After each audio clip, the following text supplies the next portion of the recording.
When we solved for x divided by x plus 1 plus 2 divided by x minus 3 equals 4 divided by x plus 1 times x minus 3, we found two solutions, one at -1 and one at 2.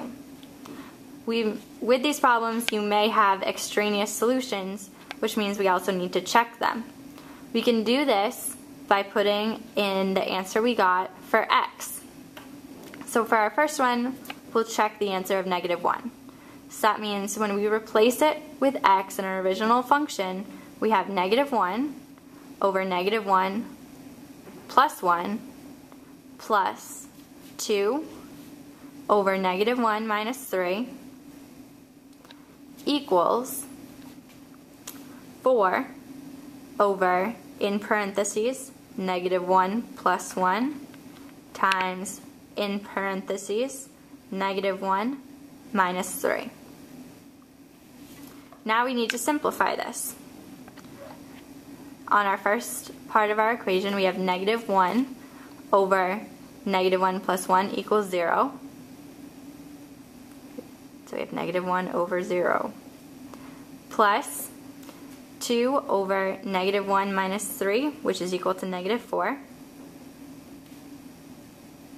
equals 4 over, and in this one we need to solve our in the parentheses first, so we're going to have -1 plus 1, which is going to give us 0, times -1 minus 3, or which will give us -4, and we all know that 0 times any number will give us 0, so we have 4 divided by 0.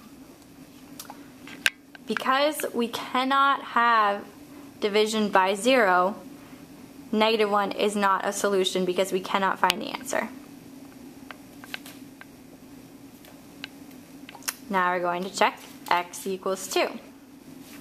So when we replace 2 into our original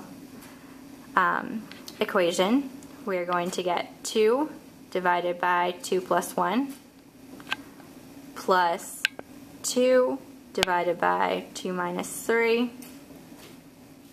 equals 4 divided by, in parentheses, 2 plus 1 times, in parentheses, 2 minus 3. Now we solve again. So we will have 2 over 2 plus 1 equals 3 plus 2 over 2 minus 3, which equals -1, equals 4 divided by 2 plus 1 equals 3, 2 minus 3 equals -1. So 3 times -1 is going to equal -3. We can add these together, and on the left side we'll have -4 over 3 equals a -4 over 3 on the right side. So this solution checks out, and x equals 2 becomes our only solution to the problem, which is why we need to check for extraneous solutions.